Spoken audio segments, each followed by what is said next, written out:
بسم الله الرحمن الرحيم، والصلاة والسلام على سيدنا محمد أشرف المرسلين وعلى آله وصحبه أجمعين.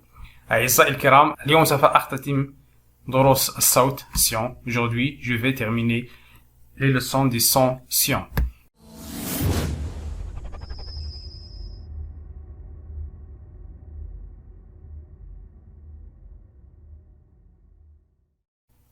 رأينا في الدروس الماضية أن الصوت سيون يمكن أن يكتب بعدة كتابات، إما T مع يون، S مع يون، C مع يون، سينين مع يون، X مع يون.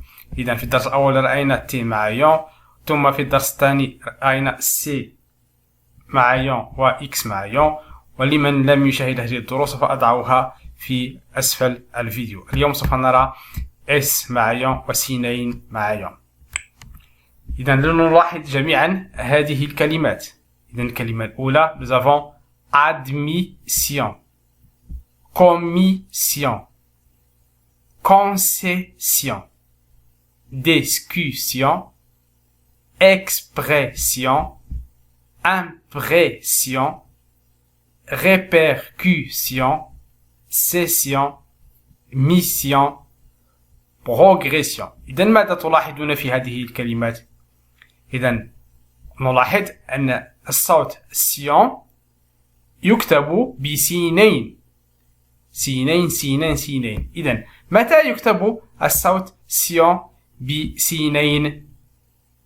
إذا سوف نستخرج القاعدة. لاحظوا معي جيدا.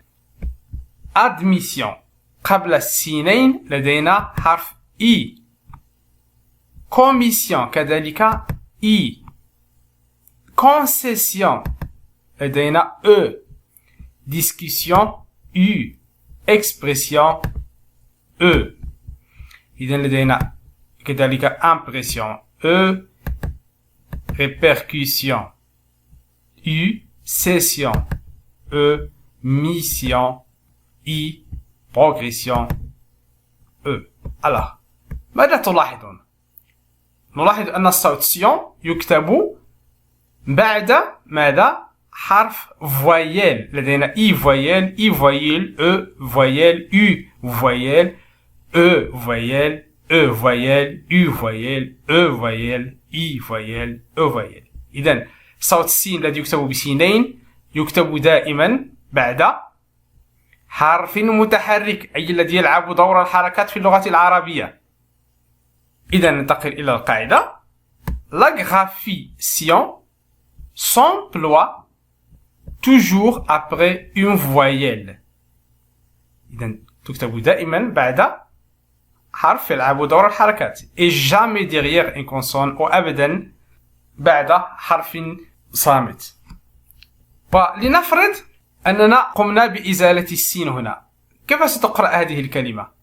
إذا سوف نقرأها بأدميزيون، لأن السين إذا كان بين دو فويل ينطق بالزاي، لهذا نقوم بمضاعفة السين.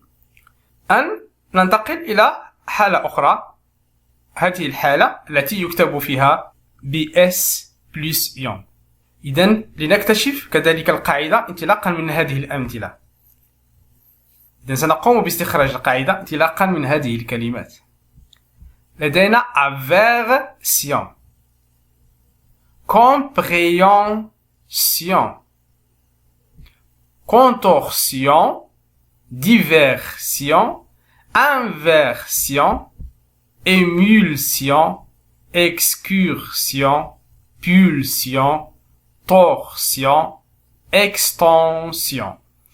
إذن لاحظوا معي جيدا. لدينا سيون افيرسيون، هو الحرف الذي يوجد قبل سيون هو حرف الغين افيرسيون. كومبريونسيون حرف النون يوجد قبل صوت سيون. كونتورسيون حرف الغين. ديفيرسيون حرف الغين. انفيرسيون حرف الغين. ثم لدينا هنا إيمولسيون حرف اللام. excursion حرف الغين. pulsion حرف اللام. torsion حرف الغين. extension حرف النون. إذن متى يكتب سيون بسين؟ إذن يكتب دائما إذا كان أمام حرف ال. إذا كان قبله حرف ال يكتب دائما بسين، إلا في حالة واحدة سوف نتطرق إليها لاحقا إن شاء الله. ثم يكتب كذلك بعد لا لتر R. لدينا هنا R. ثم بعد ذلك حرف النون وحرف النون هنا. إذن أعيد القراءة. لدينا أفيغ هنا حرف الراء، أفيرسيون، كومبريونسيون حرف النون، كونتورسيون R، ديفيرسيون R، انفيرسيون، émulsion، excursion، pulsion، torsion، extension. أن ننتقل إلى القاعدة. ماذا تقول القاعدة؟ La graphition ne fait concurrence à Sion que derrière une consonne. إذن هنا لدينا الصوت سيون يكتب بهذه الكتابة فقط بعد حرف صامت après une consonne. لماذا؟ لأنه إذا كان قبله une voyelle سوف ينطق بالزاي. après une voyelle بعد حرف يلعب دور الحركات une voyelle on aura le son Z. إذن سوف نحصل على صوت الزد.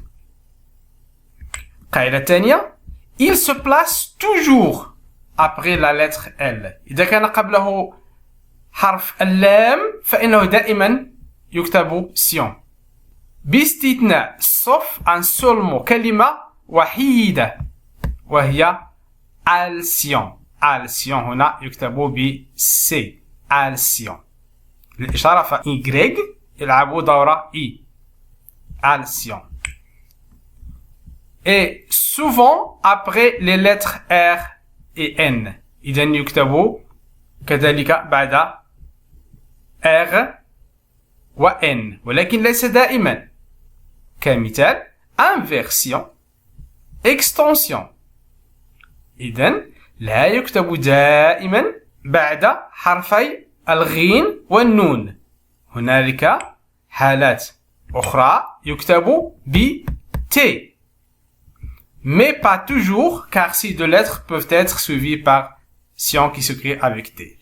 إذن ليس دائما، لأنه يمكن أن يأتي هذين الحرفين R و N متبوعين بسيون يكتب ب T، مثل insertion، invention.